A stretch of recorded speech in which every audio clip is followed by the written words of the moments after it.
ഹരേ കൃഷ്ണ. ഓം ശ്രീ ഗുരുഭ്യോ നമഃ.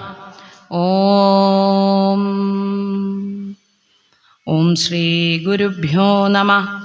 ഓം ശ്രീ ഗുരുഭ്യോ നമഃ. ഓം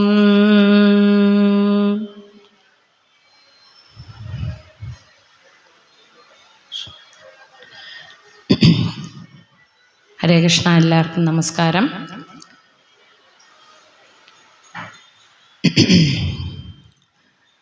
ശ്രുതിസ്മൃതിപുരാണാനാം ആലയം കരുണാലയം നമാമി ഭഗവത്പാദാശങ്കരം ലോകശങ്കരം. കാഞ്ചീവാസായ വിദ്മഹേ ശാന്തരൂപായ ധീമഹി തന്നോ ചന്ദ്രശേഖരേന്ദ്ര പ്രചോദയാത്. നമസ്തേ ശാരദേ ദേവി കാലടീപുരവാസിനി ദക്ഷിണാഭിമുഖേ ദേവി ശുദ്ധജ്ഞാനപ്രദായിനി. ഓം ശ്രീ ഗണേശ ശാരദാ ഗുരുഭ്യോ നമഃ. ഓം ചന്ദ്രമൗലീശ്വര പ്രിയ സദ്ഗുരുനാഥം പ്രത്യക്ഷമദൈവതം സർവദരിദ്ര വിനാശനം കാഞ്ചീ ജഗദ്ഗുരും നമോസ്തുതേ. കാഞ്ചീ ജഗദ്ഗുരും നമോസ്തുതേ. കാഞ്ചീ ജഗദ്ഗുരും നമോസ്തുതേ. ശ്രീകാന്തോ മാതുലേയസ്യ ജനനീ സർവമംഗള ജനക ശങ്കരോ ദേവ തം വന്ദേ കുഞ്ചരാനനം. ഓം ശ്രീ ഗണേശ ശാരദാ ഗുരുഭ്യോ നമഃ. ഓം സീതാലക്ഷ്മണ ഭരതശത്രുഘ്ന ഹനുമത് സമേത ശ്രീരാമചന്ദ്ര സ്വാമിക്ക് ജയ്. ആഞ്ജനേയ സ്വാമിക്ക് ജയ്. സച്ചിദാനന്ദരൂപായ വിശ്വോത്പത്യാദിഹേതവേ താപത്രയ വിനാശായ ശ്രീകൃഷ്ണായ വയം നമഃ. ഓം ശ്രീകൃഷ്ണായ വയം നമഃ. ഓം ശ്രീകൃഷ്ണായ വയം നമഃ. ഹരേ കൃഷ്ണ. നമ്മളുടെ ശനി സംഗമം എന്നുള്ള സ്വാമിയാർ മഠത്തിൻ്റെ പരിപാടിയിൽ എത്തിച്ചേർന്ന എല്ലാവർക്കും നമസ്കാരം. നിറഞ്ഞ നവരാത്രി സമയമാണ്, പുണ്യകാലമാണ്. എല്ലാവരും ദേവീദേവന്മാരെ ഉപാസന ചെയ്തുകൊണ്ട് മനസ്സിനെ ശുദ്ധമാക്കാൻ വേണ്ടിയുള്ള 9 ദിവസം ദുർഗാലക്ഷ്മി സരസ്വതിയായി ദേവിയെ നമ്മുടെ മനസ്സിൽ എന്ന് നമ്മൾക്കാകാം. ചിത്തശുദ്ധി, അതിനുള്ള ഏറ്റവും നല്ല ഉപാധിയാണ് ഭാഗവത ശ്രവണം. ഭാഗവതത്തിനെ കയ്യിലെടുക്കുക, ആ ഭാഗവതത്തിൻ്റെ ഓരോ ശ്ലോകങ്ങളെ ഒരു ശ്ലോകമെങ്കിലും അർത്ഥത്തോടുകൂടി പഠിക്കുക ദിവസവും. അത് നമ്മളുടെ ചിത്തശുദ്ധിക്ക് ഉതകും. ചിത്തം ശുദ്ധിയായാൽ ദേവനെ ദേവിയൊന്നും അന്വേഷിച്ചെങ്ങും പോകേണ്ടത് ആവശ്യമില്ല. നമ്മളുടെ ഉള്ളിലുള്ള ആ പരബ്രഹ്മം തന്നെ ഭഗവാന്റെ അംശം ഉണർന്ന് നമ്മളെ കൊണ്ട് സത്കർമ്മങ്ങളൊക്കെ ചെയ്യിക്കും. നമ്മുടെ സ്വാമിയാർ മഠത്തിൽ ഭാഗവതത്തിൻ്റെ ആ ഗംഗ, ആ ഭാഗവത ഗംഗ ഇങ്ങനെ ഒഴുകിക്കൊണ്ടിരിക്കുകയാണ്. ഒരു വശത്ത് നമ്മൾക്ക് എല്ലാവർക്കും അറിയാം, വിശ്വനാഥ് സാർ പദം പദമായിട്ട് അർത്ഥം പഠിപ്പിക്കുന്നു. പരമേശ്വരൻ സാറാണെങ്കിൽ കുട്ടികൾക്കൊക്കെ അതിൻ്റെ ധ്യാന ശ്ലോകങ്ങളും ഒക്കെ പഠിപ്പിക്കുന്നു. ആ സമയത്ത് നമ്മൾക്കും ഭാഗവതത്തിലൂടെ ഒരു ശ്ലോകമെങ്കിലും ഒരു ശ്ലോകം നിത്യവും ചൊല്ലാൻ തക്കവണ്ണം ആചാര്യന്മാരൊക്കെ 25 ശ്ലോകങ്ങളെയാണ് എഴുതി വച്ചിരിക്കുന്നത്. 25 ശ്ലോകങ്ങളും പഠിക്കാൻ ശ്രമിച്ചാൽ ഉത്തമം. അല്ലെങ്കിൽ ഒരെണ്ണമെങ്കിലും ജപിച്ച് അതിൻ്റെ അർത്ഥത്തിനെ സ്മരിക്കണം. അങ്ങനെയുള്ള ശ്ലോകങ്ങളിലൂടെയാണ് നമ്മളിപ്പോൾ പോയിക്കൊണ്ടിരിക്കുന്നത്. കഴിഞ്ഞ ക്ലാസ് എന്ന് പറയാൻ പറ്റില്ല, കഴിഞ്ഞ സത്സംഗത്തിൽ നമ്മൾ 7 ശ്ലോകം വരെ നോക്കി അല്ലേ? അമ്മമാരെ എനിക്ക് അറിയാം, അമ്മമാരുടെ മുഖമൊക്കെ കാണുമ്പം മനസ്സിലാകുന്നുണ്ട് നിങ്ങളുണ്ടായിരുന്നു അന്ന് കേൾക്കാൻ. അതിൻ്റെ ആ ശ്ലോകങ്ങളൊന്ന് ചൊല്ലിക്കൊണ്ട് നമുക്ക് അടുത്തതിലേക്ക് പ്രവേശിക്കാം. ഭാഗവതം പ്രത്യക്ഷ കൃഷ്ണനാണ് അല്ലേ? ഭഗവാൻ കൃഷ്ണൻ തന്നെയാണ് ഭാഗവതവും. ആ ഭാഗവതത്തെ ഉപാസിക്കുക എന്ന് പറയുന്നത് ഭഗവാനെ തന്നെ ഉപാസന ചെയ്യുന്നതിന് തുല്യമാണ്. ശ്രീമദ് ഭാഗവതാഖ്യോയം പ്രത്യക്ഷ കൃഷ്ണ ഏവഹി എന്നാണ് പറയുക അല്ലേ? ഭഗവാന്റെ ഓരോ അംഗങ്ങളുമാണ് 12 സ്കന്ധങ്ങളും. 18,000 ശ്ലോകങ്ങളുള്ള ആ ഭാഗവതം, അതിൽ നിന്ന് ഒരു 25-30 ശ്ലോകങ്ങൾ എടുത്തിരിക്കുകയാണ്. 40ഓളം വരുന്ന സ്തുതികളുണ്ട്. 41 സ്തുതികളോളമാണ് ഭാഗവതത്തിലുള്ളത്. ആ സ്തുതികളെ നമ്മൾക്ക് പിന്നീട് ഭഗവാന്റെ അനുഗ്രഹം ഉണ്ടെങ്കിൽ നമ്മൾക്ക് ഓരോരോ ഇതായിട്ട് പഠിച്ചു പോകാം. സ്തുതികൾ 41ലും ഏറ്റവും ആവശ്യമാണ്. ആ സ്തുതികൾ പഠിച്ചിരിക്കണം. നമുക്കൊരു ലക്ഷ്യം വേണം. ഭാഗവതത്തിനെ ഉപാസനയായിട്ട് എടുക്കണം. ഭാഗവതത്തെ പഠിക്കണം. അതൊരു ശാസ്ത്രമാണ്. പെട്ടെന്ന് അങ്ങനെ വായിച്ചു തീർക്കാനുള്ളതല്ല ഭാഗവതം. ഭാഗവതം ഒരു ശാസ്ത്രമാണ്. അതിലെ ഓരോ സ്തുതികളും ഭഗവാനെ ഓരോ നിലയിൽ കണ്ടുകൊണ്ടുള്ളതാണ്.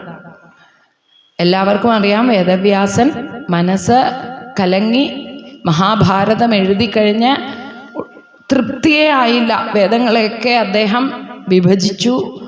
വീണ്ടും പുരാണങ്ങളൊക്കെ എഴുതിയ വേദവ്യാസന് മനസ്സിനൊട്ടും സമാധാനം കിട്ടിയില്ല, മഹാഭാരതം എഴുതിയിട്ടുകൂടെ. അപ്പോഴാണ് ഗുരുവായ ലോകഗുരുവായ ഭഗവാന്റെ തന്നെ ഏറ്റവും പ്രിയപ്പെട്ടവനായ ശ്രീ നാരദ മഹർഷി അവിടെ എത്തിച്ചേരുകയും, വ്യാസ എന്താണ് ദുഃഖത്തിന് കാരണം പറയുമ്പോൾ, നീ ഭഗവാനെ സ്തുതിച്ചില്ല. നമ്മൾ ഏത് കർമ്മവും ചെയ്യുന്നത് ഭഗവാനെ പ്രീതിപ്പെടുത്തുവാനായിരിക്കണം. അങ്ങനെ ചെയ്യുന്ന കർമ്മം കൊണ്ട് മാത്രമേ നമ്മൾക്ക് മനസ്സിന് സന്തോഷമുണ്ടാകുകയുള്ളൂ. ഒന്ന് ആലോചിച്ച് നോക്കിയാൽ അറിയാം, ഈ ലോകത്ത് നമ്മൾ എന്തൊക്കെ തന്നെ സമ്പാദിച്ചാലും അതൊക്കെ ഒരു ദിവസം നമ്മളെ വിട്ടുപോകാനുള്ളതാണ് അല്ലേ? അത് നമ്മൾക്ക് ദുഃഖമേ വരികയുള്ളൂ. എന്ത് തന്നെ ആയിക്കോട്ടെ. ഉദാഹരണം പറയുകയാണ്, നിങ്ങളിപ്പോൾ സ്ത്രീകളെ സംബന്ധിച്ചോളം വസ്ത്രങ്ങളോടും ആഭരണങ്ങളോടും ഒക്കെ വളരെ പ്രിയമാണ്. നല്ലൊരു സാരിയൊക്കെ വാങ്ങിച്ച് ഉടുത്തൊക്കെ അങ്ങനെ വരികയാണ്. വരുന്ന വഴി ഒരു കമ്പി തട്ടി അത് കീറി. എന്തൊരു സങ്കടമാണല്ലേ?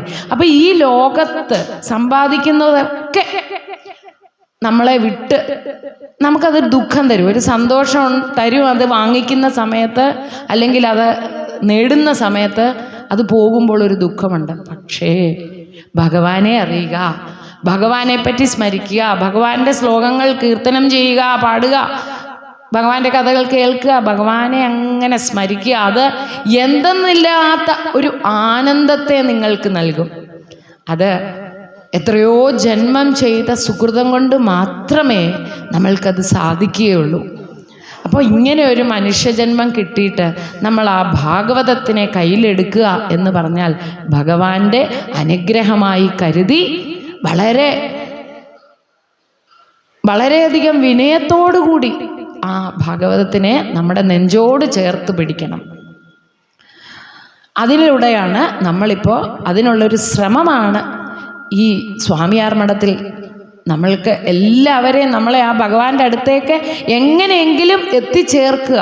ഇവിടെ മധുചേട്ടനോട് നമസ്കാരം പറയുമ്പോൾ അത് പറയും, ഒരാളെയെങ്കിലും ആ ഭഗവാന്റെ പാദത്തിൽ എത്തിച്ചേർക്കാൻ കഴിഞ്ഞാൽ അതിൽ പരം വേറൊരു തൃപ്തിയില്ല എന്ന്. ആ വാക്ക് കേൾക്കുമ്പോൾ തന്നെ നമുക്ക് മനസ്സിലാകും ഈ സ്വാമിയാർ മഠത്തിൽ അതിനുള്ള ലക്ഷ്യമാണ്. ഈ ഭാഗവതവും അതുതന്നെയാണ്. നമുക്കിനിയും ശ്ലോകങ്ങളിലേക്ക് കടക്കാം. കഴിഞ്ഞ സത്സംഗത്തിൽ നമ്മൾ ചൊല്ലിയ ശ്ലോകങ്ങൾ ഒന്നുകൂടെ നോക്കാം. ഓം ശ്രീ ഗുരുഭ്യോ നമഃ. ജന്മാദ്യസ്യ യതോന്യയാദിതരദച്ഛാർത്ഥേഷ്വഭിജ്ഞസ്വരാട് തേനേ ബ്രഹ്മഹൃദായ ആദികവേ മുഹ്യന്തി യത്സൂരയഃ തേജോ വാരിമൃതാം യദാ വിനിമയോ യത്ര ത്രിസർഗോ മൃഷാ ധാമ്നാ സ്വേന സദാ നിരസ്തകുഹകം സത്യം പരം ധീമഹി. പിന്നീട് നമ്മൾ പഠിച്ചത് ഉത്തരോവാച പാഹി പാഹി മഹായോഗിൻ ദേവദേവ ജഗത്പദേ നാന്യം ത്വദഭയം പശ്യേ യത്ര മൃത്യു പരസ്പരം അഭിദ്രവതി മാമീശ ശരഃ തപ്തായസോ വിഭോ കാമം ദഹതു മാം നാഥ മാമേ ഗർഭോ നിപാത്യതാം. പിന്നെ കുന്തിസ്തുതിയിൽ നിന്നുള്ള കൃഷ്ണായ വാസുദേവായ ദേവകീ നന്ദനായ ച നന്ദഗോപകുമാരായ ഗോവിന്ദായ നമോ നമഃ. നമഃ പങ്കജനാഭായ നമഃ പങ്കജമാലിനേ നമഃ പങ്കജനേത്രായ നമസ്തേ പങ്കജാംഘ്രയേ.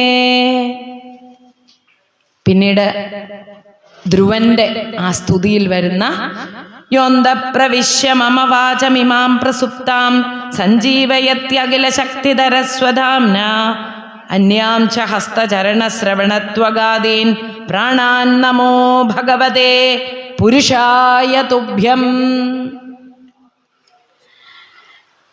പ്രഹ്ലാദ ഉവാച, പ്രഹ്ലാദന്റെ അച്ഛനോടുള്ള ഉപദേശം. അവിടെയാണ് നമ്മൾ കഴിഞ്ഞ സത്സംഗത്തിൽ നിർത്തിയത്. ശ്രവണം കീർത്തനം വിഷ്ണു സ്മരണം പാദസേവനം അർച്ചനം വന്ദനം ദാസ്യം സഖ്യം ആത്മനിവേദനം. ഇതിൻ്റെ അർത്ഥം വരെയാണ് നമ്മൾ കഴിഞ്ഞ സത്സംഗത്തിൽ കണ്ടത്. ഇനിയും നമ്മൾക്ക് അടുത്തതിലേക്ക് പോകാം. ഒരേ ഒരു ശ്ലോകമേ ഉള്ളൂ. പറയുമ്പോൾ തന്നെ എല്ലാവരുടെയും മനസ്സിൽ ആ സന്തോഷമുണ്ടാകും. 8-ാമത്തെ സ്കന്ധത്തിലെ 4-ാമത്തെ അധ്യായത്തിൽ നിന്നുള്ള 32-ാമത്തെ ശ്ലോകം. നാരായണ അഖില ഗുരോ ഭഗവൻ നമസ്തേ. ഇല്ലേ? ആരാണ്? ഗജേന്ദ്രൻ. ഇന്ദ്രദ്യുമ്നൻ എന്നുള്ള രാജാവ് ഭഗവാനെ പൂജ ചെയ്തുകൊണ്ടിരിക്കുമ്പോൾ അഗസ്ത്യ മാമുനി വരും. ശരിയായ ഭക്തനാണ്. ആ ഭഗവാനിൽ തന്നെ ലയിച്ച് ഭഗവാനെ അർച്ചന ചെയ്തുകൊണ്ട് ഇരുന്നപ്പോൾ അഗസ്ത്യ മാമുനി അവിടെ എത്തിപ്പെടുകയും, അഗസ്ത്യന് ആതിഥ്യകാമം എന്നാണ് മേൽപ്പത്തൂർ പറഞ്ഞത്. അതായത് അതിഥിയെ എങ്ങനെയൊക്കെ സ്വീകരിക്കും എന്ന് നമ്മൾ ഒരു വീട്ടിലേക്ക് പോകുമ്പോൾ നമ്മൾക്കൊരു ആഗ്രഹമുണ്ട്. നമ്മളെങ്ങനെയൊക്കെ സ്വീകരിക്കും, ഇല്ലേ? ഒരു പ്രതീക്ഷയുണ്ട്. ഇവിടെ അഗസ്ത്യനും അങ്ങനെ തന്നെയാണ്. രാജാവിൻ്റെ അടുത്തേക്കാണ് പോയത്. പക്ഷേ അവിടെ ചെന്നപ്പോൾ വിപരീതമായി. ആ ഭഗവാനിൽ തന്നെ ലയിച്ചിരുന്നു കൊണ്ട് ഒന്നും അറിയാതെ കണ്ണടച്ച് ഇരുന്ന് പ്രാർത്ഥിക്കുകയായിരുന്നു. അഗസ്ത്യർ വന്നത് ഇന്ദ്രദ്യുമ്ന രാജാവ് അറിഞ്ഞില്ല. ആ പാണ്ഡ്യദേശ രാജാവായ ഇന്ദ്രദ്യുമ്നൻ ഭഗവാനിലേക്ക് ലയിച്ചിരുന്നു. ഗുരുവായി അഗസ്ത്യരെത്തിയതും അവിടെ ശാപം എന്നൊന്നും നമുക്ക് പറയാൻ പറ്റില്ല. ഇന്ദ്രദ്യുമ്നനെ ശപിച്ചു എന്ന് പറഞ്ഞാൽ അത് നമുക്കൊരു വാർത്ത തെറ്റാണ്. അനുഗ്രഹ ശാപം എന്ന് പറയണം. മുനിമാരൊക്കെ ആരെയും ശപിക്കുകയല്ല ചെയ്യുന്നത്, അനുഗ്രഹ ശാപമാണ്. അവരെ ഭഗവാന്റെ അടുത്തേക്ക് എത്തിക്കുകയാണ് ചെയ്യുന്നത്. ഇവിടെ അഗസ്ത്യനും ഈ ഇന്ദ്രദ്യുമ്നനെ നീ ഒരു ആനയായി തീരട്ടെ എന്ന് ശപിച്ചു. രാജാവാണ്. ഭഗവാനെ തന്നെ ധ്യാനിച്ചു കൊണ്ടിരുന്നപ്പോഴാണ് ഈ ശാപം കിട്ടിയത്. അതുകൊണ്ട് ഗജങ്ങളിൽ തന്നെ ഇന്ദ്രനായി. ഈ ഇന്ദ്രൻ എന്ന് പറഞ്ഞാൽ നമ്മൾ ദേവേന്ദ്രൻ, ഗജേന്ദ്രൻ, ഖഗേന്ദ്രൻ എന്നൊക്കെ പറയുമ്പോൾ അതിൽ ശ്രേഷ്ഠമായിട്ട് എടുത്തുകൊള്ളണം. ദേവേന്ദ്രൻ എന്നുള്ളത് ഒരാളുടെ പേരല്ല. ദേവന്മാരിൽ ശ്രേഷ്ഠനായിരിക്കുന്നവൻ, ഗജങ്ങളിൽ ശ്രേഷ്ഠമായിരിക്കുന്നവൻ ഗജേന്ദ്രൻ. അപ്പൊ ഈ ഒരു ശ്രേഷ്ഠമായ ഏറ്റവും ആനകളുടെ രാജാവായി തന്നെ മാറി ഈ ഇന്ദ്രദ്യുമ്നൻ എന്നുള്ള രാജാവ് ഗജേന്ദ്രനായി മാറി. അങ്ങനെ നല്ല തലയെടുപ്പോടുകൂടി, നല്ല സൗന്ദര്യത്തോടുകൂടി, ഏറ്റവും നല്ല ഉത്തമമായ ബലത്തോടുകൂടിയുള്ള ആനകളിൽ തന്നെ രാജാവായി മാറി. എവിടെയാണ് മാറി ഈ ശാപം കിട്ടിപ്പോയത്? പാലാഴിയുടെ നടുവിലുള്ള ആ മധ്യകൂട ത്രികൂട പർവ്വതത്തിൽ അവിടേക്ക് ഒരു ദിവസം ഈ ഗജേന്ദ്രനും തൻ്റെ പത്നിമാരും എല്ലാവരും കൂടെ ജലം കുടിക്കുവാനായി എത്തി. അവിടെ സ്ഥലമഹിമയുമുണ്ട്.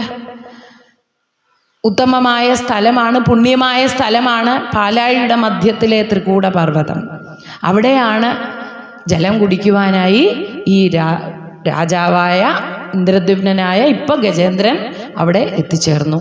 ആനകളുടെ എല്ലാവരും കൂടെ വെള്ളമൊക്കെ കുടിച്ച് അങ്ങനെ രസിച്ചു. പെട്ടെന്നതാ ആനയുടെ കാലിലൊരു മുതല കയറി പിടിച്ചു. ആരാണ് ഈ മുതല? അതും ഒരു ഗന്ധർവൻ ശാപം കിട്ടി എത്തിയതാണ്. ഹൂഹു എന്നുള്ള മുതല ഗന്ധർവൻ ആനയുടെ കാലിൽ പിടിച്ചു വലിച്ചു. കുറെ നേരം ആന തൻ്റെ ശക്തിയൊക്കെ എടുത്ത് കാല് വലിച്ചു നോക്കി. ഒന്ന് ആലോചിക്കണം, കരയിൽ ഏറ്റവും ബലമുള്ള ആന ജീവിയാണ് ആന. ജലത്തിൽ മുതലയ്ക്കാണ് ബലം. മുതല അപ്പം തിരിച്ചു വലിച്ചു. അങ്ങനെ വർഷങ്ങളാണ് രണ്ടുപേരും തമ്മിൽ, ആയിരക്കണക്കിന് വർഷം അങ്ങോട്ടും ഇങ്ങോട്ടും പിടിച്ചു വലിച്ചു.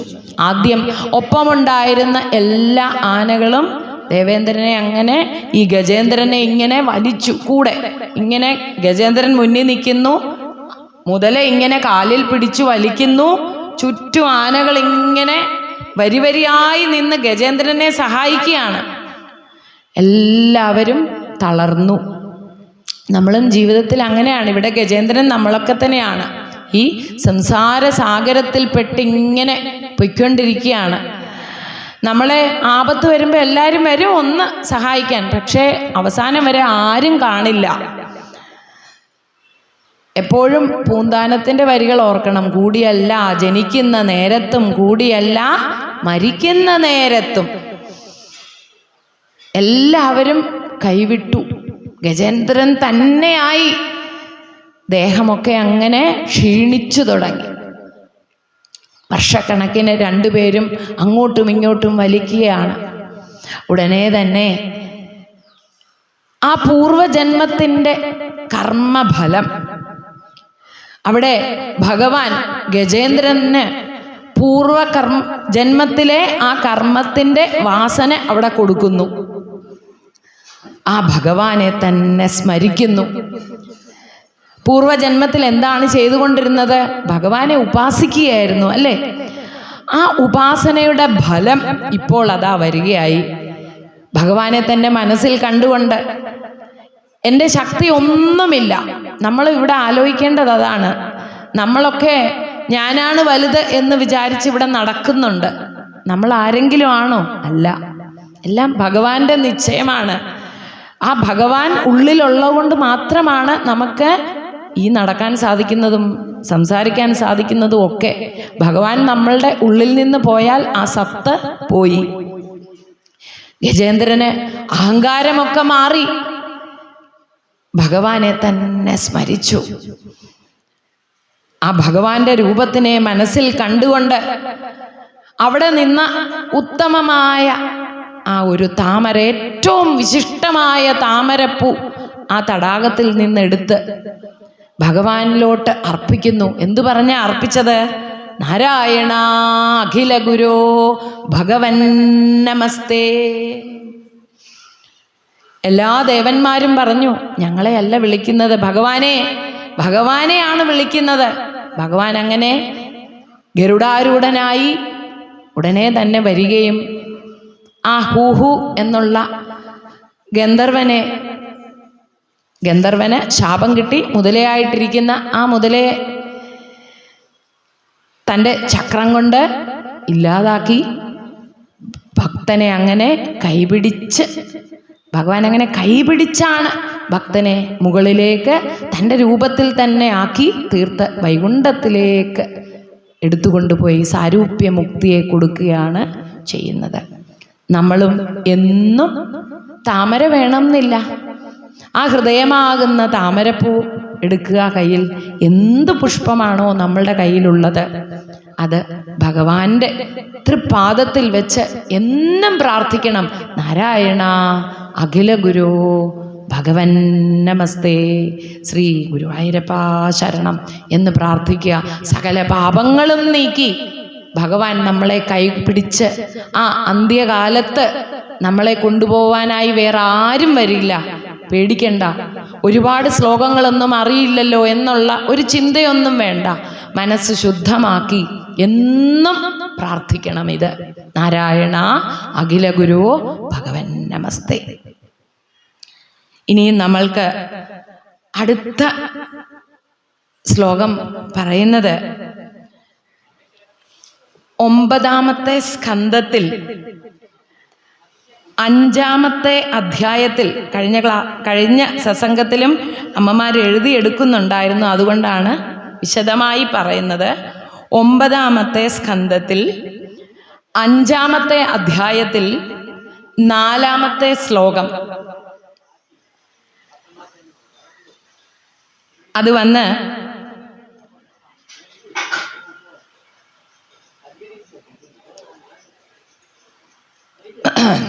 അംബരീഷ ചരിതത്തിൽ നിന്ന് വരുന്ന ശ്ലോകമാണ് ഈ ശ്ലോകം. നമുക്ക് ആ ശ്ലോകം ഒന്ന് വായിക്കാം. ത്വമഗ്നിർഭഗവാൻ സൂര്യ ത്വം സോമോ ജ്യോതിഷാം പതിഃ ത്വമാപസ്ത്വം ക്ഷിതിർവ്യോമ വായുർമാത്രേന്ദ്രിയാണി ച സുദർശന നമസ്തുഭ്യം സഹസ്രാരാച്യുത പ്രിയ സർവാസ്ത്രഘാതിൻ വിപ്രായ സ്വസ്തി ഭൂയ ഇടസ്പദേ. അംബരീഷ ചരിതം പലർക്കും സുപരിചിതമായിരിക്കും ഈ കഥ. എന്നിരുന്നാലും നമുക്കൊന്ന് സ്മരിക്കാം. 7 ആഴികളും ചൂടുന്ന മന്നനായിരുന്നു അംബരീഷൻ. അംബരീഷൻ രാജാവാണ്. ആ പദവിയിലിരിക്കുന്ന ആൾ എങ്ങനെ ഇരിക്കണം അല്ലേ? അദ്ദേഹം അതിന് വിപരീതമായിരുന്നു. രാവിലെ എഴുന്നേറ്റാൽ അദ്ദേഹം ആദ്യം ചെയ്യുന്നത് ഭഗവാന്റെ അമ്പലത്തിലേക്ക് പോകുമത്രേ. സ്നാനമൊക്കെ ചെയ്ത് നേരെ അമ്പലത്തിൽ പോയി ആ അമ്പലവും പരിസരവും ഒക്കെ തുടച്ച് വൃത്തിയാക്കും. രാജാവാണ്. അമ്പലത്തിൻ്റെ വിളക്കുകളൊക്കെ കഴുകും, അമ്പലം പരിസരവുമൊക്കെ വൃത്തിയാക്കും. തൻ്റെ പ്രജകളോടൊപ്പം നിന്ന് ഭഗവാന്റെ കാര്യങ്ങൾ എന്തു തന്നെ ചെയ്യണോ അതൊക്കെ കൂടെ നിന്ന് ചെയ്യും. ഒന്ന് ആലോചിക്കുക, ഒരു രാജാവ് അങ്ങനെ ചെയ്യേണ്ട ആവശ്യമുണ്ടോ? എത്ര ഭടന്മാരെ നിർത്താം, എത്ര ഭൃത്യന്മാരെ അവിടെ നിർത്താമല്ലേ? ഇതങ്ങനെയല്ല. അമ്പലത്തിൽ വരുന്ന എല്ലാ ഭക്തന്മാരുടെയും പാദരക്ഷകളൊക്കെ അദ്ദേഹം അടുക്കി വയ്ക്കുമായിരുന്നു അത്രേ. ഭഗവാനെ സേവിക്കുക, വേറെ ഒന്നുമില്ല. ഞാൻ ഭഗവാന്റെ ദാസനാണ്. ഈ കണ്ട സ്വത്തുക്കളൊക്കെ അദ്ദേഹം ഭാഗവത്തിൽ മണ്ണാങ്കട്ട എന്ന് തന്നെയാണ് എഴുതിയിരിക്കുന്നത്. അദ്ദേഹത്തിന് മണ്ണാങ്കട്ടയ്ക്ക് തുല്യമായിരുന്നു അത്രേ ഈ സ്വത്തുക്കളൊക്കെ. അങ്ങനെ കണ്ടിട്ടുള്ളൂ. എല്ലാം അഴിഞ്ഞു പോകുന്നതാണ്, ഒന്നും ശാശ്വതമല്ല. ഈ സ്വത്തുക്കളൊക്കെ ഒന്നും എൻ്റേതല്ല. അദ്ദേഹത്തിന് ഭഗവാൻ മാത്രമേ ഉള്ളൂ. ഏത് സമയവും ഭഗവത് ചിന്ത. അങ്ങനെ ഇരിക്കുന്ന അംബരീഷ മഹാരാജാവ് ഒരിക്കലും ഏകാദശി വ്രതം, അതായത് ഏകാദശി വ്രതം ഇരിക്കുന്നതിൻ്റെ ശരിയായ ഇത് അംബരീഷ ചരിതത്തിൽ വിവരിക്കുന്നുണ്ട്. ദശമി അന്ന് തൊട്ട്, ദശമി അന്ന് ഒരു നേരം, ഒരിക്കലാണ് ഒരു നേരം ഭക്ഷണം, രാത്രിയിൽ ഉറക്കമില്ല. അടുത്ത ദിവസം ഏകാദശി അന്ന് സ്നാനമൊക്കെ കഴിഞ്ഞ് ദിവസം മുഴുവൻ ഹരി ആരാധന, ജലപാനം പോലും ഇല്ല. അന്ന് നിദ്രയുമില്ല. രാത്രിയും മുഴുവൻ പാരായണങ്ങൾ, ഭഗവാന്റെ സത്സംഗങ്ങൾ, കീർത്തനങ്ങൾ, അങ്ങനെ അദ്ദേഹത്തിന്റെ പത്നിയും ഇങ്ങനെ 1 വർഷം മുഴുവൻ ഏകാദശി വ്രതം ഇരുന്നു. ഹരിവാസര വ്രതം എന്നും അതിന് പറയുന്നുണ്ട്. വ്രതം എങ്ങനെയാണ് അവസാനിപ്പിക്കുന്നത്? ഏകാദശി അന്ന് മുഴുവൻ രാവും പകലും ഒരേപോലെ ഭഗവത് ധ്യാനം, ഭഗവാന്റെ ശ്ലോകങ്ങളൊക്കെ ചൊല്ലുക, ഭാഗവതം വായിക്കുക, അങ്ങനെയുള്ള ഭഗവത് സ്മരണ.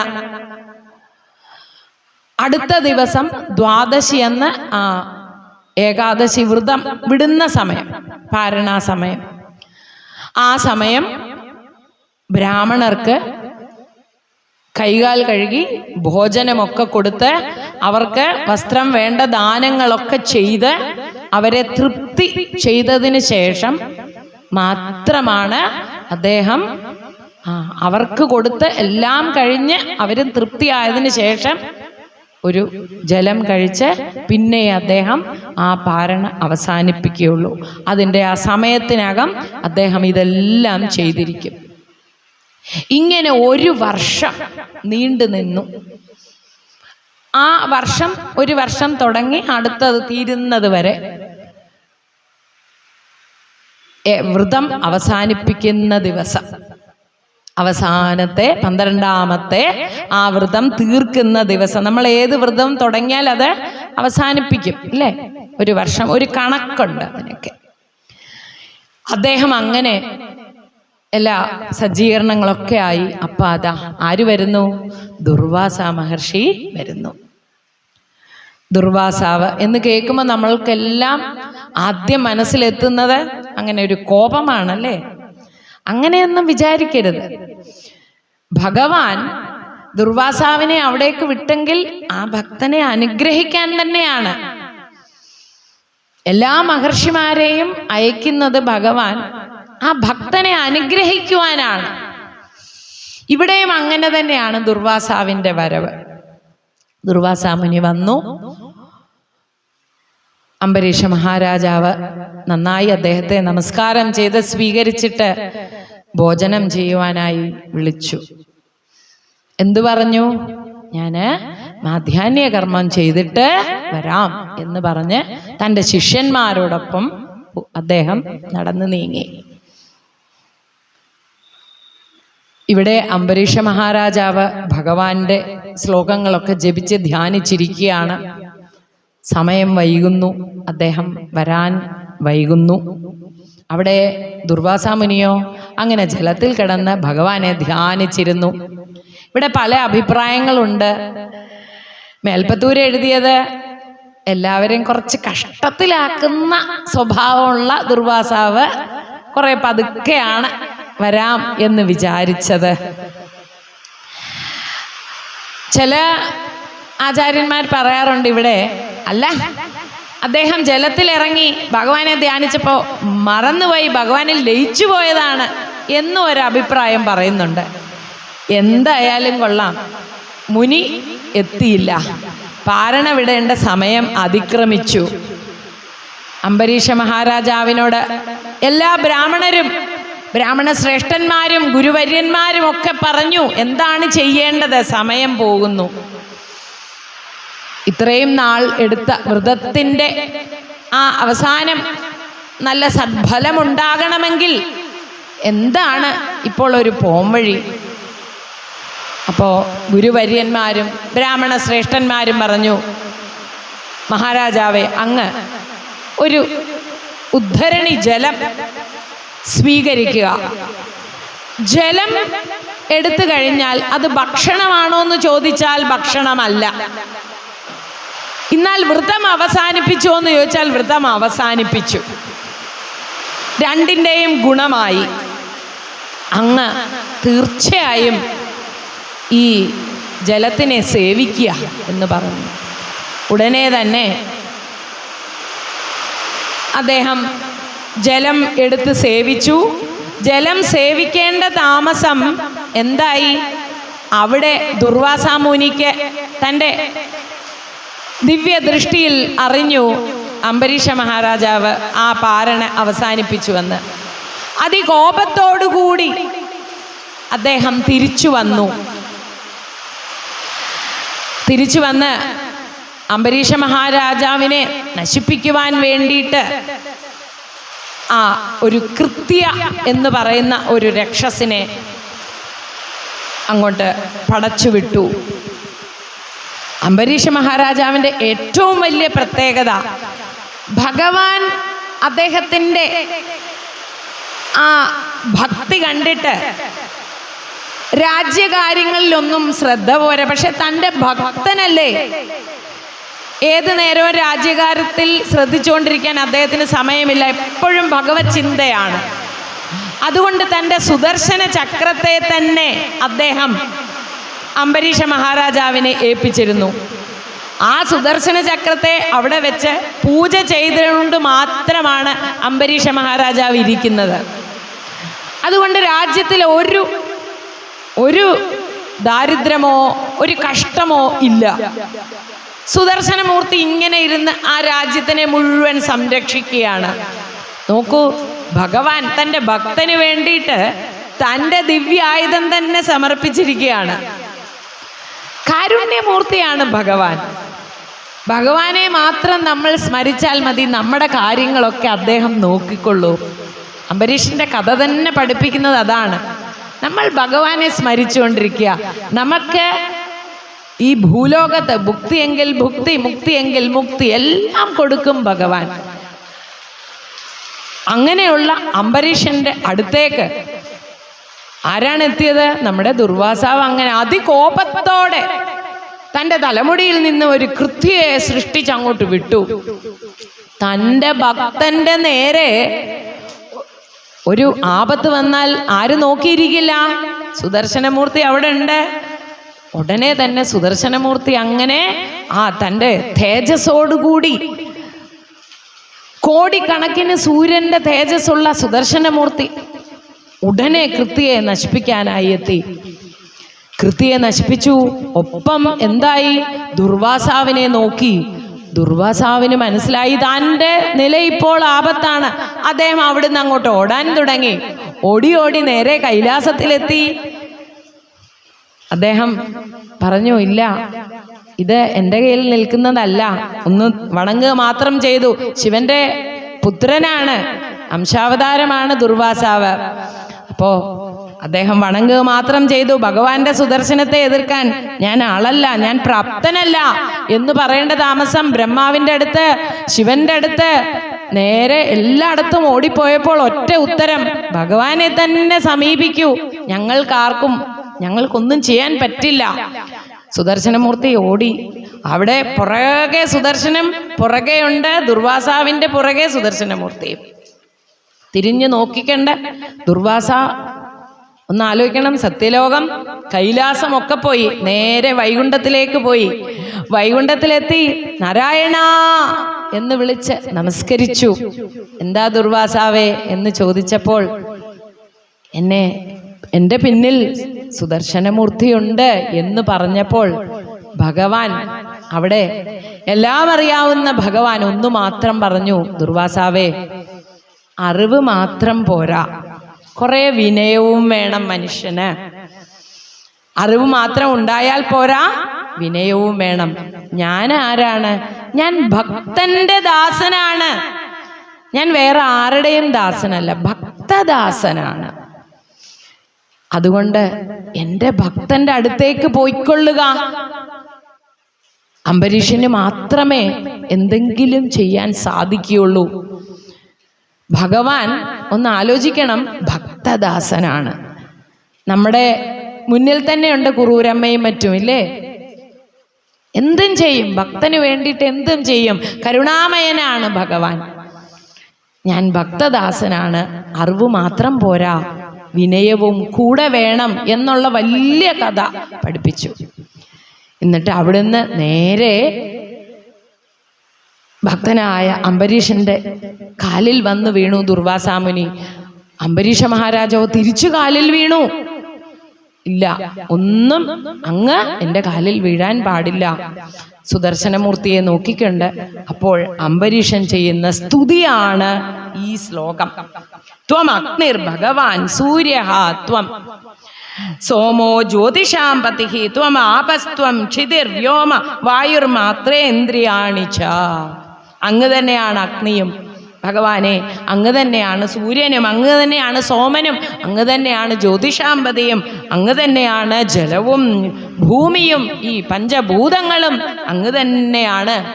പിന്നെയോ സുദർശന നമസ്തുഭ്യം, ആ സുദർശനമൂർത്തിയെ പ്രാർത്ഥിക്കുകയാണ്. സുദർശന നമസ്തുഭ്യം സഹസ്രാര അച്യുതപ്രിയ, അച്യുതന്റെ പ്രിയനായിരിക്കുന്ന സുദർശനമൂർത്തെ സർവ അസ്ത്രഘാതിൻ വിപ്രായ സ്വസ്തി ഭൂയ ഇടസ്പതേ.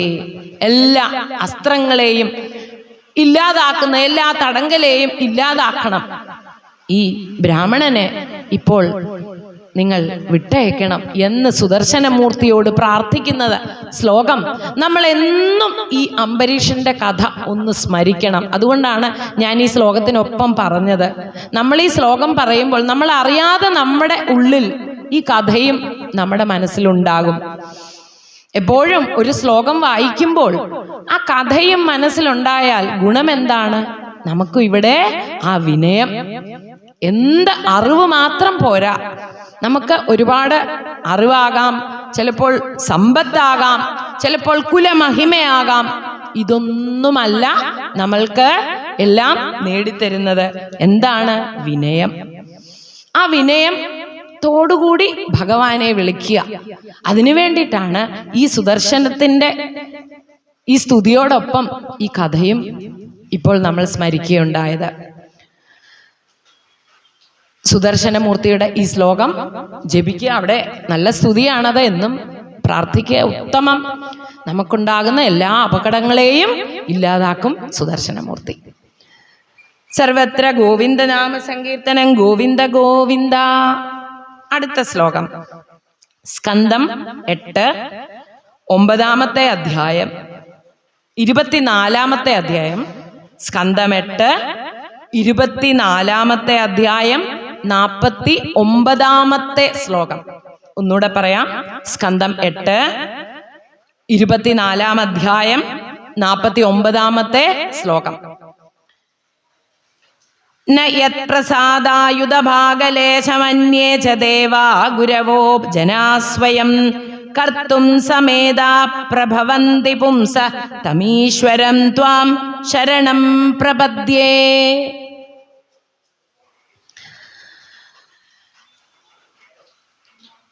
ഈ ശ്ലോകം വന്ന് ഭഗവാനെ, മത്സ്യാവതാരമൂർത്തിയെ, സത്യവ്രതൻ എന്നുള്ള രാജാവ് സ്തുതിക്കുന്നതാണ്. സത്യവ്രത രാജാവ് കൃതമാല നദിയിൽ ഒരു ദിവസം സന്ധ്യാവന്ദനം ചെയ്യുവാൻ, പ്രഭാതവന്ദനം 3 വേളയിൽ ഏതിനും ഒന്ന് ചെയ്യുവാനായി അദ്ദേഹം പോയി. ജലം കയ്യിലെടുത്തു. കയ്യിലതാ ചെറിയൊരു മത്സ്യം. ആ മത്സ്യം അദ്ദേഹം പെട്ടെന്ന്, നമ്മൾ ഗായത്രി ചൊല്ലാൻ വന്നതാണ്, കയ്യിൽ മത്സ്യം വന്നാൽ പെട്ടെന്ന് അദ്ദേഹം അത് താഴേക്കിട്ടു. ഉടനെ ആ മത്സ്യം അദ്ദേഹത്തെ നോക്കി പറഞ്ഞു, രാജാവേ, എന്നെ ഇവിടെ തനിയാക്കിയിട്ട് പോകരുതേ, എന്നെ വലിയ മത്സ്യങ്ങളൊക്കെ വിഴുങ്ങും എന്ന് അതിശയമായി ആ മത്സ്യം സംസാരിച്ചു. സത്യവ്രത രാജാവ് രാജർഷിയാണ്. മനസ്സിൽ ദയ തോന്നി. ദയ തോന്നിയപ്പോൾ, ഭഗവാന്റെ ഭക്തർക്ക് ഒരാൾ കഷ്ടം പറഞ്ഞാൽ ഉടനെ ദയ തോന്നും, ഇല്ലേ? ഇവിടെ ആ ഭക്തൻ എന്താ ചെയ്തത്? പെട്ടെന്ന് ആ മത്സ്യത്തിനെ എടുത്ത് തൻ്റെ കമണ്ടലുവിൽ ആക്കിയിട്ട് തൻ്റെ ആശ്രമത്തിലേക്ക് കൊണ്ടുപോയി. അവിടെ കൊണ്ടുപോയി കമണ്ടലു വെച്ചപ്പോൾ അതാ ആ മത്സ്യം അത് നിറഞ്ഞ് വളർന്നിരിക്കുന്നു. പെട്ടെന്ന് ആ മത്സ്യത്തിനെ എടുത്ത് അവിടെ ഇരുന്ന ഒരു വലിയ പാത്രത്തിലെ ജലത്തിലേക്ക് ഇട്ടു. കുറച്ച് കഴിഞ്ഞപ്പോൾ തന്നെ അതും ആ പാത്രവും നിറഞ്ഞു. പിന്നെ അദ്ദേഹം ഓരോരോ പടിപടിയായി താഴെയുള്ള കിണറ്റിലിട്ടു, അവിടെയുള്ള ജലാശയത്തിലിട്ടു, അവിടെ താഴെയുള്ള ആ വലിയ തടാകത്തിലിട്ടു. ആ ഓരോരോ സമയത്തും ആ മത്സ്യം വളർന്നുകൊണ്ടേയിരുന്നു. അപ്പോൾ ഓരോ സമയത്തും വളർന്നുകൊണ്ടിരുന്ന ആ മത്സ്യം പറയുന്നുണ്ട്, എന്നെ ഉപേക്ഷിക്കരുതേ. ഉടനെ തന്നെ ആ മത്സ്യത്തിനെ എടുത്തുകൊണ്ടുപോയി സമുദ്രത്തിലേക്ക് അദ്ദേഹം ഇട്ടു. സമുദ്രത്തിൽ ഇട്ട ഉടനെ ആ മത്സ്യം സമുദ്രത്തോളം വളർന്നു. 1,00,000 യോജനയുള്ള വിസ്താരമുള്ള ഒരു മത്സ്യം ആയി മാറി.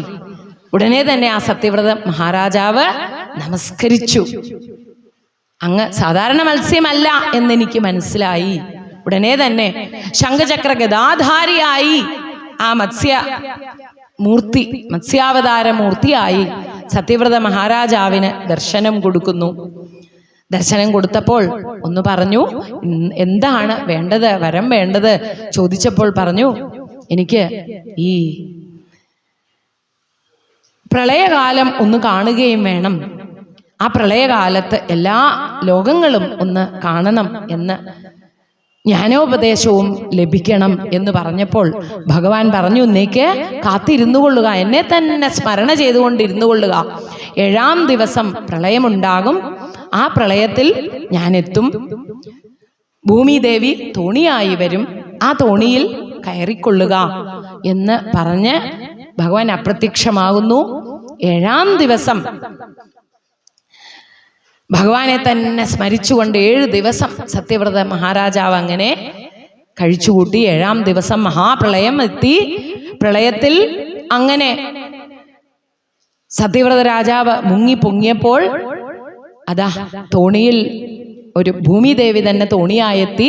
സപ്തർഷികളും ഈ സത്യവ്രത രാജാവും എല്ലാ ബീജങ്ങളും ഒക്കെ ശേഖരിച്ച് ആ തോണിയിലേക്ക്, ഭൂമിയാകുന്ന തോണിയിലേക്ക് കയറി. ആ ഭൂമിയാകുന്ന തോണിയെ ഉടനെ തന്നെ ഭഗവാൻ 1,00,000 യോജന വിസ്താരമുള്ള ഒരു മത്സ്യമായി വന്നു. ആ തോണിയെ ആ ഭഗവാന്റെ മത്സ്യാവതാര മൂർത്തിയുടെ തേറ്റയിലേക്ക് കെട്ടി, ആ കൊമ്പിലേക്ക് കെട്ടി. ഭഗവാൻ ആ തോണി വലിച്ചുകൊണ്ട് പ്രളയ ആ ജലത്തിലൂടെ 14 ലോകവും സത്യവ്രത രാജാവിന് കാട്ടിക്കൊടുത്തു. ഒപ്പം എന്തു ചെയ്തു? ജ്ഞാനോപദേശവും നൽകി. സത്യവ്രത രാജാവിന് ജ്ഞാനോപദേശം ലഭിച്ചപ്പോൾ അദ്ദേഹം സ്തുതിക്കുന്ന ആ സ്തുതിയിൽപ്പെട്ട ശ്ലോകമാണ് ഇത്. നയത് പ്രസാദായുധ ഭാഗലേശം അന്യേ ച ദേവ ഗുരവോ ജനാ സ്വയം കർത്തും സമേത പ്രഭവന്തി പുംസ തമീശ്വരം ത്വാം ശരണം പ്രപദ്യേ. ഈ ശ്ലോകം എന്താണ് പറയുന്നത് എന്ന് നമുക്ക് നോക്കാം. നയത് പ്രസാദായുധ ഭാഗലേശം അന്യേ ച ദേവ ഗുരവോ ജനാ സ്വയം. ഭഗവാനെ അല്ലാതെ അന്യരെ ഭജിക്കുന്ന പുരുഷന് മറ്റ് ദേവന്മാരും ഗുരുക്കളും ജനങ്ങളും ഒന്നായി ചേർന്ന് അനുഗ്രഹിക്കാൻ ശ്രമിച്ചാലും ആ ഭഗവാന്റെ പ്രസാദത്തിന്റെ 10,000-ൽ 1 അംശം മാത്രമേ ആകുന്നുള്ളൂ. എന്താണ്? ഒന്നുകൂടെ ആലോചിക്കാം നമുക്ക്. ആ ശ്ലോകത്തിനെ നമുക്കൊന്ന് ചിന്തിക്കാം. നമ്മൾ ഭഗവാനെ സ്തുതിക്കുമ്പോൾ മറ്റ് ആഗ്രഹത്തോടുകൂടി നിഷ്കാമമല്ലാതെ സകാമത്തിന് വേണ്ടി സകാമ ഭക്തി ചെയ്യുമ്പോൾ ഓരോരോ ആഗ്രഹങ്ങൾക്ക് ഓരോരോ ഭഗവാനെ നമ്മൾ വിളിക്കും, ഇല്ലേ? അങ്ങനെയൊക്കെ ആണെങ്കിൽ കൂടെ ആ ഭജനം എല്ലാം കൂടെ ചേർക്കുക, സമ്മേളിക്കുക. നിങ്ങൾ ഏതൊക്കെ ഭഗവാനെ വിളിച്ചാലും എന്തൊക്കെ പൂജകൾ തന്നെ ചെയ്താലും അതെല്ലാം കൂടെ ചേർക്കുക. ആ അങ്ങനെ ചേർക്കുന്നത് നിങ്ങൾ ഗുരുവിനെ ഭജിക്കുക, എല്ലാം ആ ഐശ്വര്യം എല്ലാം കൂടെ ചേർത്ത് സർവം കൃഷ്ണാർപ്പണമസ്തു എന്ന് ഭഗവാനെ നോക്കി ആ ഉണ്ണിക്കണ്ണന്റെ പാദത്തിൽ ഒരു പ്രാവശ്യം നമസ്കരിക്കുമ്പോൾ ഈ ചെയ്ത പൂജയുടെ അത്ര ഫലങ്ങളും ഒരുമിച്ച് ലഭിക്കും. ഒന്ന് ആലോചിച്ച് നോക്കൂ, എന്താണ് ഭഗവാന്റെ ശക്തി എന്നാണ് ഇവിടെ സത്യവ്രത രാജാവ് പറഞ്ഞത്. ഭഗവാനെ അവിടെ അഖില ഗുരുവായിട്ട് കണ്ടാണ് സത്യവ്രതൻ നമസ്കരിക്കുന്നത്. ലോകഗുരുവായി കണ്ട് ഭഗവാനെ അവിടെ സ്തുതി ചെയ്യുകയാണ്. എല്ലാ പൂജകളുടെയും എല്ലാ ഭഗവത് സ്തുതികളുടെയും ധ്യാനത്തിൻ്റെയും ഒക്കെ ഫലം ഒരേ ഒരു മന്ത്രം. എന്താണ്? സർവം കൃഷ്ണാർപ്പണമസ്തു. ആ ഭഗവാന്റെ പാതാരവിന്ദങ്ങളെ വിചാരിക്കുക. നിങ്ങൾ ഇത്രയും നാൾ ചെയ്ത പൂജയുടെ ഫലം ഒരുമിച്ച് ലഭിക്കുമത്രേ. അത്രയ്ക്ക് ശക്തിയാണ് ഭഗവാന്റെ പാതാരവിന്ദം എന്നിവിടെ പറയുകയാണ്. തം ഈശ്വരം ത്വാം ശരണം പ്രപദ്യേ. അങ്ങയല്ലാതെ എനിക്ക് ശരണാഗതിയായിട്ട് വേറെ ആരും തന്നെ ഇല്ല. ആ ഒരൊറ്റ ശരണാഗതി മാത്രം മതി, വേറൊന്നും നമ്മൾക്ക് ആവശ്യമില്ല എന്നിവിടെ സത്യവ്രത മഹാരാജാവ് പറയുകയാണ്. അപ്പോൾ നിങ്ങൾ എന്തു തന്നെ ജപിച്ചാലും എന്ത് പൂജ ചെയ്താലും എല്ലാത്തിൻ്റെയും അവസാനം എന്തു പറയണം? സർവം കൃഷ്ണാർപ്പണമസ്തു. എൻ്റെ ഭഗവാനെ, അങ്ങല്ലാതെ എനിക്ക് ശരണാഗതി വേറെ ആരും തന്നെ ഇല്ല. എന്ത് പൂജ, നിങ്ങൾ എന്ത് കർമ്മത്തിന് വേണ്ടിയിട്ട് ചെയ്താലും, നമ്മൾ ചെയ്യുന്നൊക്കെ ചിലപ്പോൾ സകാമാകാം. നിഷ്കാമ ഭക്തി വളരെ ദൂരത്താണ് നമ്മളെ സംബന്ധിച്ചിടത്തോളം, ഇല്ലേ? പലരും സകാമത്തോടു കൂടിയാണ് ഇപ്പോഴത്തെ എല്ലാ കാര്യവും ചെയ്യുന്നത്. എന്നിരുന്നാൽ തന്നെയും അത് ശരിയല്ല. എന്നിരുന്നാലും ആ നിഷ്കാമ ഭക്തിയിലേക്ക് എത്തണമെങ്കിൽ ആദ്യം സകാമ ഭക്തി തന്നെ ഉണ്ടാവണം. പിന്നെയാണ് നിഷ്കാമ ഭക്തിയിൽ നമ്മൾ എത്തുക. ഒരു അമ്മമാരോടൊക്കെ ചിലരോട് ചോദിച്ചാൽ പറയും എല്ലാം തൃപ്തി. അങ്ങനെ ഒരു സ്റ്റേജിൽ നമ്മൾ എത്തണം. എല്ലാം ഭഗവാനിൽ അർപ്പിക്കുക. നമ്മൾ ഈ ചെയ്യുന്നതിൻ്റെ ഫലം, ഈ പൂജയുടെയും ഒക്കെ ഫലം ഭഗവാനിൽ എത്താൻ വേണ്ടിയിട്ടാണ് എന്നുള്ള ചിന്ത ഉണ്ടാകണം. അത് സർവം കൃഷ്ണാർപ്പണമസ്തു എന്ന് പറഞ്ഞ് തന്നെ നമ്മളുടെ ജീവിതം, അതായത് ഒരു ദിവസം ആരംഭിക്കുമ്പോൾ തുടങ്ങുന്നത് അവസാനിപ്പിക്കുന്നത് സർവം കൃഷ്ണാർപ്പണമസ്തു എന്നും നമ്മൾ ചെയ്യുന്ന ഓരോ പ്രവൃത്തിയും ഭഗവാനിൽ അർപ്പിക്കുക. അപ്പോൾ എന്താകും? ഈ കർമ്മശുദ്ധി ഉണ്ടാകും. നമ്മൾക്ക് കർമ്മശുദ്ധിയാണല്ലോ ആവശ്യം, അല്ലേ? ആ കർമ്മശുദ്ധി തനിയെ ഭഗവാൻ തന്നുകൊള്ളും. ഇന്ന് ചെയ്യുന്നതിനേക്കാൾ ഉത്തമമായ കർമ്മം ചെയ്യുവാൻ നമ്മൾക്ക് സാധിക്കും. അങ്ങനെയുള്ളൊരു ശ്ലോകമാണ് ഈ സത്യവ്രത രാജാവ് ഭഗവാനെ നോക്കി പറയുന്നത്.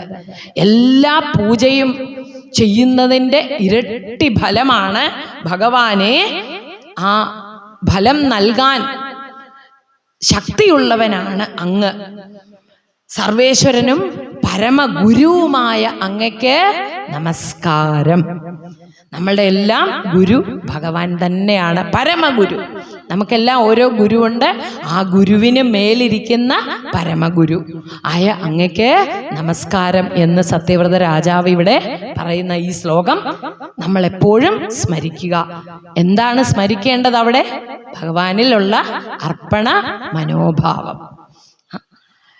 നയത് പ്രസാദായുധ ഭാഗലേശം അന്യേ ച ദേവാ ഗുരവോ ജനാ സ്വയം കർത്തും സമേത പ്രഭവന്തി പുംസസ്തമീശ്വരം ത്വാം ശരണം പ്രപദ്യേ.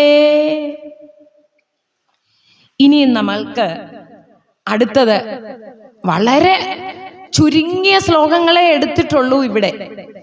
ഇത് നമ്മളുടെ ആദ്യത്തെ പടിയാണ്. ഈ ചുരുങ്ങിയ ശ്ലോകങ്ങളെ എടുത്ത് ഭാഗവതത്തെ മനസ്സിനോട് ചേർക്കുന്നത്. അടുത്തത് 41 സ്തുതികളാണ് നമ്മൾ കാൽവെക്കേണ്ടത്. ദീർഘമായിട്ടുള്ള പഠനത്തിന് വേണ്ടിയിട്ടാണ് ഈ ഒരു പടി. ആദ്യത്തെ സ്റ്റെപ്പ് എന്താണ്?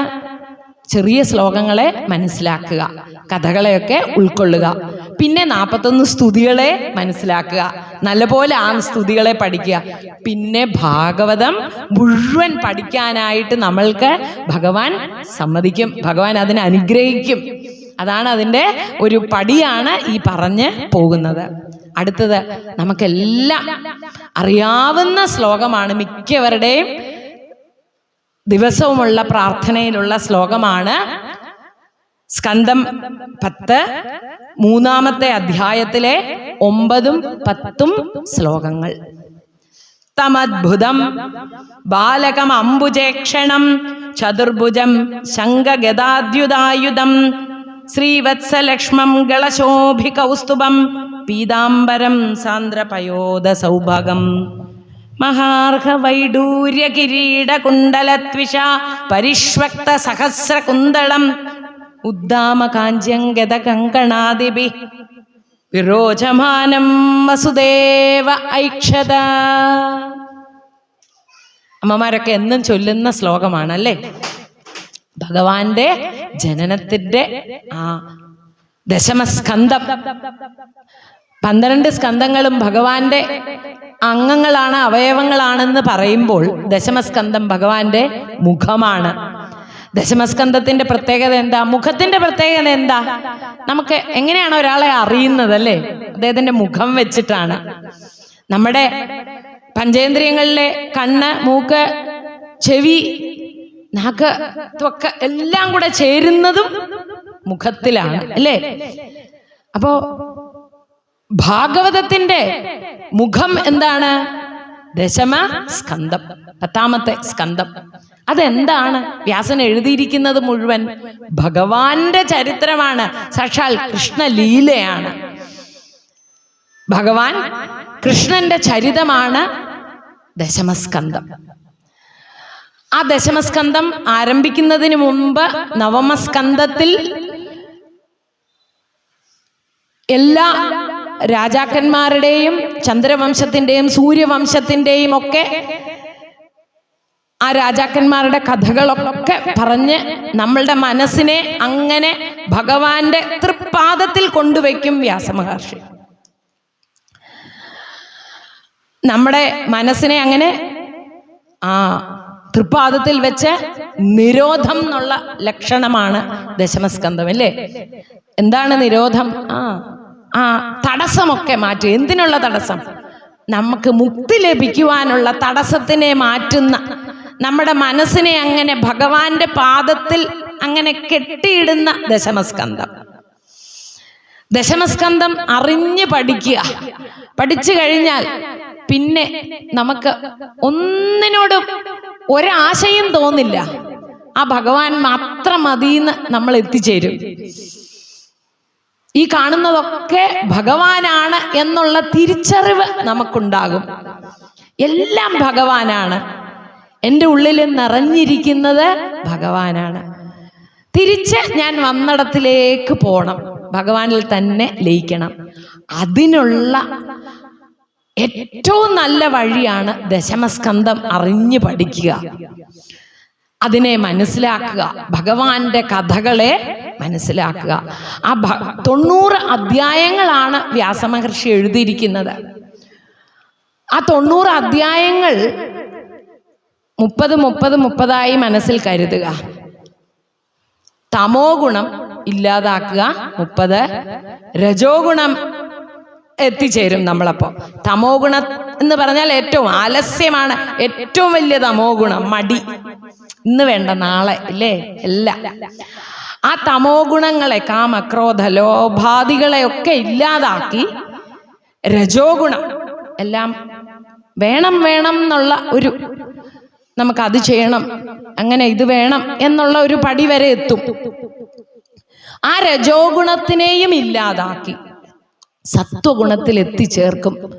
എന്താണ്? ദശമസ്കന്ധം പഠിച്ചു കഴിയുമ്പോൾ സത്വഗുണത്തിൽ എത്തിച്ചേർന്നാൽ ഏകാദശവും ദ്വാദശവും സ്കന്ധങ്ങൾ നമ്മളെ മുക്തിയുടെ വഴിയിലേക്ക് കൊണ്ടുപോയിക്കൊള്ളും. ഉറപ്പാണ്. അമ്മയുടെ ഒക്കെ ചോദിച്ചാൽ അറിയാം. ഏകാദശ സ്കന്ധമൊക്കെ എത്തുമ്പോഴത്തേക്ക് നമ്മളുടെ മനസ്സ് ആ മുക്തിയിലെ പാദത്തിലേക്ക്, ഭഗവാനെ തീർത്തും ഭഗവാൻ മാത്രമേ ഉള്ളൂ എന്ന് നമ്മളെ മനസ്സിലാക്കി തരും. ദശമസ്കന്ധത്തിൽ ഭഗവാന്റെ ജനനത്തിനെ പറയുന്നതാണ് ഈ ശ്ലോകം. അതിൻ്റെ ആദ്യത്തെയും രണ്ടാമത്തെയും അധ്യായങ്ങളിൽ ഭഗവാന്റെ ജനനത്തിനോടുള്ള ആ ഒരു ചുറ്റുപാടിനെ പറ്റി വർണ്ണിക്കും. അതായത് ഭൂമിദേവി എല്ലാ ദേവന്മാരോടും പോയി പറഞ്ഞ് കരയും. എന്താണ് കരയുന്നത്? ഇവിടെ ദുഷ്ടന്മാരെ കൊണ്ട് നിറഞ്ഞു. പാലാഴി മഥനം കഴിഞ്ഞപ്പോൾ ദേവന്മാരും അസുരന്മാരും തമ്മിൽ യുദ്ധമുണ്ടായി. അതിൽ എല്ലാ അസുരന്മാരെയും വധിച്ചുവെങ്കിലും അവരുടെ കർമ്മം ഇനിയും നിൽക്കുന്നു. അതുകൊണ്ട് ഇവരൊക്കെ അസുര രാജാക്കന്മാരായി ഭൂമിയിൽ വന്ന് ജനിച്ചു. കംസൻ ആണ് ഏറ്റവും പ്രധാനം. കംസ നിഗ്രഹത്തിനെന്ന് പേരേ ഉള്ളൂ. ഭഗവാൻ വന്നത് ഈ എല്ലാ പാപികളെയും ഇല്ലാതാക്കുവാനാണ്. ഭൂമിദേവി പോയി ദേവന്മാരോട് പറഞ്ഞു, ഞാനിപ്പോൾ ദാ സമുദ്രത്തിലേക്ക് പതിച്ചു പോകും. ഇവിടെ ദുഷ്ടന്മാരുടെ ഭാരം എനിക്ക് സഹിക്കാൻ പറ്റുന്നില്ല. എന്താണ് ഈ ഭാരം? അധർമ്മം. അധർമ്മം എനിക്ക് താങ്ങാൻ പറ്റുന്നില്ല. അങ്ങനെ ഭൂമിദേവി കരഞ്ഞപ്പോൾ ദേവന്മാരെല്ലാരും കൂടി ഭൂമിദേവിയും കാമധേനുവും എല്ലാം ചേർന്ന് എവിടേക്ക് പോയി? നേരെ ബ്രഹ്മാവിൻ്റെ അടുത്ത് പോയി. ബ്രഹ്മാവ് പറഞ്ഞു, ഇതിനൊരു വഴിയേ ഉള്ളൂ. നമുക്ക് സാക്ഷാൽ രുദ്രനെയും മഹാശിവനെയും കൂട്ടി നമ്മൾക്ക് നേരെ എവിടെ പോകാം? വൈകുണ്ഠമൂർത്തിയെ കാണാൻ പോകാം. ആ പാലാഴിയിൽ എത്തിച്ചേർന്നു. എല്ലാവരും ചേർന്ന് പുരുഷ സൂക്തം ചൊല്ലി ഭഗവാനെ സ്തുതിച്ചു.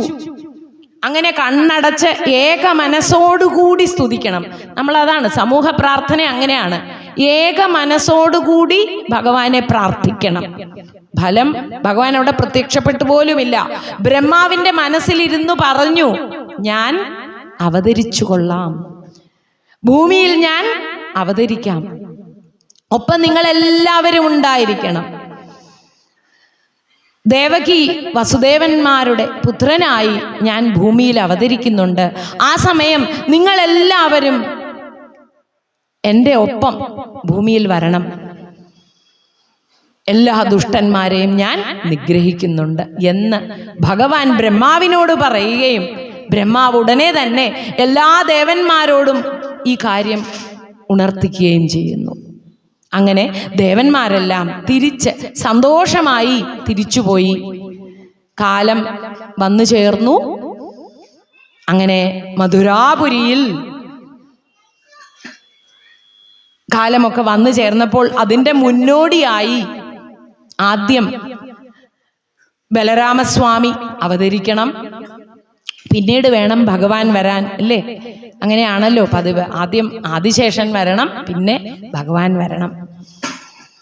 ഇവിടെ മധുരാപുരിയിൽ കംസന്റെ കൊട്ടാരത്തിൽ വലിയ ഉഗ്രസേന മഹാരാജാവിൻ്റെ കൊട്ടാരത്തിൽ അങ്ങനെ വലിയ ആഘോഷം നടക്കുന്നു. എന്താണെന്ന് പറഞ്ഞാൽ ദേവകിയുടെ വിവാഹം. ദേവകിയുടെ വിവാഹ സമയത്ത് അങ്ങനെ വിവാഹമൊക്കെ കഴിഞ്ഞ് ഇറങ്ങി പോകുവാനായി തിരിച്ച് ദേവകിയെയും വസുദേവരെയും കൊണ്ടാക്കണം. ജനങ്ങളൊക്കെ നോക്കി നിൽക്കുന്നു. കംസനൊരു വിചാരമുണ്ട്, ഞാൻ ഒരു ദുഷ്ടനാണെന്നാണ് എല്ലാവർക്കും പറയുന്നത്. അദ്ദേഹത്തിനും അറിയാമത്. ഈ ഒരു വിചാരം മാറ്റണം. അതുകൊണ്ട് എന്തു ചെയ്യാം? ഞാൻ തന്നെ ഇപ്പോൾ ഇവളെ കൊണ്ടുപോയി ഭർതൃഗൃഹത്തിലാക്കാം എന്ന് പറഞ്ഞ് സ്വർണ്ണ തേര്, അലങ്കരിച്ച തേര് കംസൻ ഞാൻ ഇത് ഓടിക്കാം എന്ന് പറഞ്ഞ് കയ്യിൽ അങ്ങനെ ആ രഥം അങ്ങോട്ട് ഓടിക്കുവാൻ തുടങ്ങുമ്പോൾ അതാ ഒരു അശരീരി ഉണ്ടായി. ഇവർക്ക് ജനിക്കാൻ പോകുന്ന 8ാമത്തെ പുത്രൻ കംസ നിന്നെ വധിക്കും. കേൾക്കേണ്ട താമസം തൻ്റെ തനി സ്വഭാവം വെളിയിൽ വന്നു. ദേവകിയുടെ ശിരസിൽ അങ്ങനെ കയറി പിടിച്ചു. മുടിയിൽ, ഒരു സ്ത്രീയുടെ മുടിയിൽ പിടിക്കുക ഒരിക്കലും മംഗളമല്ല. അത് അവസാനത്തിലേക്കുള്ള വഴിയാണ്. കംസന ഉടനെ തന്നെ ദേവകിയെ വധിക്കുവാനായി പുറപ്പെട്ടു. വസുദേവർ ഉടനെ തന്നെ അദ്ദേഹത്തിൻ്റെ കാലിൽ വീണിട്ട് പറഞ്ഞു, എനിക്ക് ജനിക്കുന്ന എല്ലാ കുട്ടികളെയും അങ്ങേക്ക് സമർപ്പിക്കാം എന്ന് പറഞ്ഞപ്പോൾ, സ്ത്രീവധം, അതും സഹോദരിയെ വധിക്കുന്നത് ഉത്തമമല്ല. ഇവൾക്ക് ജനിക്കാൻ പോകുന്ന 8ാമത്തെ കുട്ടിയല്ലേ അങ്ങേ വധിക്കുകയുള്ളൂ. അതുകൊണ്ട് എല്ലാ കുട്ടികളെയും ഞാൻ അവിടെ കൊണ്ട് അർപ്പിച്ചുകൊള്ളാം എന്ന് പറഞ്ഞതും കംസൻ പതുക്കെ പിടിവിട്ടു. അങ്ങനെ കൊട്ടാരത്തിലേക്ക് അവര് വിവാഹം കഴിഞ്ഞ് തിരിച്ചുപോയി. കംസനും തിരിച്ചുപോയി. കാലം അടുത്തു. കാലം പൊയ്ക്കൊണ്ടേയിരുന്നു. ഭഗവാൻ ഇവിടെ ഭൂമിയിൽ വരണം, ആ ഭൂമിയിൽ ജാതനാകണം, ദുഷ്ടന്മാരെയൊക്കെ ഇല്ലാതാക്കണം. അതിനുവേണ്ടി ഉള്ള ഒരുക്കങ്ങളൊക്കെ തുടങ്ങി. ദേവന്മാരെല്ലാം പ്രാർത്ഥിച്ചു. അതിൻ്റെ മുന്നോടി എന്നോണം ആദ്യം ഓരോരോ കുട്ടികളെ ഉണ്ടായി. ആദ്യത്തെ കുട്ടിയെ തന്നെ വസുദേവർ കൊണ്ടുപോയി കംസന് മുന്നിൽ വെച്ചു. കുട്ടിയെ നോക്കി, നല്ല ഉത്തമമായ ഒരു സന്തതി, ദുഷ്ടനാണെങ്കിൽ കൂടി ഒരു കരുണ തോന്നി. സഹോദരി പുത്രനല്ലേ, തിരിച്ചു കൊടുത്തു വിട്ടു. വസുദേവർക്ക് വലിയ സന്തോഷമൊന്നും ഉണ്ടായില്ല. ദുഷ്ടന്മാരുടെ മനസ്സും വാക്കും ഒരേപോലെയാണ്, എപ്പോഴും മാറിക്കൊണ്ടിരിക്കും. അതുകൊണ്ട് കൊണ്ടുപോയപ്പോൾ എന്തായി, ഉടനെ തന്നെ നാരദ മഹർഷി അവിടെ എത്തുകയും കംസനോട്, അങ്ങ് കാലനേമിയാണെന്നും ഇവരൊക്കെ അസുരന്മാരാണ്, നിങ്ങൾ അസുരൻ കുലത്തിലുള്ളതാണ്, ഇവരൊക്കെ ഈ യാദവന്മാരെല്ലാം ദേവന്മാരാണ്, സാക്ഷാൽ മഹാവിഷ്ണുവാണ് ഇവർക്ക് ജനിക്കാൻ പോകുന്നത് എന്നുള്ള സത്യമൊക്കെ പറഞ്ഞ് കംസനെ അങ്ങനെ കുഴപ്പത്തിലാക്കി. ഈ വാക്കുകൾ കേട്ട് വിഷ്ണു മായാവിയാണ് എന്നൊക്കെ ഭഗവാനെ കുറച്ച് താഴ്ത്തി പറയുകയും ചെയ്തു. നാരദരെപ്പോഴും അങ്ങനെയാണ്, ഭഗവാന്റെ കാര്യങ്ങളൊക്കെ നടക്കുന്നതിന് വേണ്ടിയിട്ട് അങ്ങനെ മുന്നിൽ നിൽക്കുന്നവരാണ് നാരദ മഹർഷി. എന്തായാലും കംസനെ കൊണ്ട് മനസ്സൊക്കെ കലുഷിതമാക്കി. അങ്ങനെ കംസന്റെ മനസ്സൊക്കെ നീറി ഉടനെ തന്നെ ആദ്യത്തെ ആ കുട്ടിയെ തിരിച്ചു കൊണ്ടുവന്ന് ഒരു പാറയുടെ മേൽ അടിച്ചു കൊന്നു. അങ്ങനെ 6 കുട്ടികളെയും കൊന്നു. 7ാമതായി ദേവകി ഗർഭം ധരിച്ചു. വാർത്ത അറിഞ്ഞു കംസൻ, ദേവകി പിന്നെയും ഗർഭിണിയാണ്, എന്താണ് ഇനിയും എന്ന് വിചാരിച്ചപ്പോൾ അതാ പെട്ടെന്ന് ഗർഭം ഇല്ലാതായി. യോഗമായാദേവി, ഈ പ്രപഞ്ചം മുഴുവൻ നിറഞ്ഞിരിക്കുന്ന ശക്തി, ആ കുട്ടിയെ കൊണ്ടുപോയി രോഹിണിയുടെ ഉദരത്തിലേക്ക് മാറ്റി. ദേവകിയുടെ ഗർഭം ഇല്ലാതായി എന്ന് അറിഞ്ഞു. കാലം പോയി. ദേവന്മാരെല്ലാം സ്തുതിച്ചു. ഭഗവാൻ അങ്ങനെ വസുദേവരുടെ ഹൃദയത്തിൽ അവിടെ നിന്ന് ദേവകിയുടെ ഗർഭത്തിലേക്ക് വന്നു. കാലമൊക്കെ പരമശോഭനമായ സമയം. ദേവകിയുടെ ഗർഭത്തിൽ ഭഗവാൻ ഇരുന്നു. അങ്ങനെ തന്നെ ഇരിക്കട്ടെ. അടുത്ത സത്സംഗത്തിൽ നമ്മൾക്ക് ഭഗവാന്റെ ജനനം പറഞ്ഞ് ഈ ശ്ലോകത്തെ നമ്മൾക്ക് കാണാം. എന്നാലും നമ്മൾക്കെല്ലാം ആ ഭഗവാൻ എപ്പോഴും ദേവകിയുടെ ഗർഭത്തിൽ മാത്രമല്ല, വസുദേവരുടെ ഹൃദയത്തിൽ മാത്രമല്ല, നമ്മുടെ എല്ലാം ഹൃദയത്തിൽ എപ്പോഴും നിറഞ്ഞ് നിൽക്കട്ടെ. അങ്ങനെ തന്നെ ഇരിക്കട്ടെ. അടുത്ത സത്സംഗത്തിൽ നമ്മൾക്ക് ഈ തമദ്ഭുതം എന്നുള്ള ഈ ശ്ലോകത്തിനെ നമ്മൾക്ക് കാണാം. സർവത്ര ഗോവിന്ദ നാമ സങ്കീർത്തനം, ഗോവിന്ദ ഗോവിന്ദ. എല്ലാവർക്കും ഒരു നിമിഷം ആ ഭഗവാന്റെ നാമകീർത്തനം ചൊല്ലിയിട്ട് ഇന്നത്തെ സത്സംഗം ഭഗവാന്റെ തൃപാദത്തിൽ സമർപ്പിക്കാം. ഇങ്ങനെ നമുക്ക് ഒരു അവസരം ഉണ്ടാക്കി തന്ന സ്വാമിയാർ മഠത്തിലെ എല്ലാ ഗുരുജനങ്ങളോടും പാദാരവിന്ദത്തിൽ അവരുടെ പാദത്തിൽ നമസ്കരിക്കുന്നു. അതിലും ഉപരി അവർക്ക് ഇങ്ങനെ ഒരു സദ്ബുദ്ധി തോന്നിക്കുന്നത് സാക്ഷാൽ ഗുരുവായൂരപ്പൻ തന്നെയാണ്. ആ ഗുരുവായൂരപ്പൻ്റെയും എല്ലാ ഗുരുക്കന്മാരുടെയും പാദങ്ങളിൽ നമസ്കരിച്ചുകൊണ്ട് ഒരു നാമജപത്തോടുകൂടി നമുക്ക് അവസാനിപ്പിക്കാം. സർവത്ര ഗോവിന്ദ നാമ സങ്കീർത്തനം, ഗോവിന്ദ ഗോവിന്ദ. ഹരേ രാമ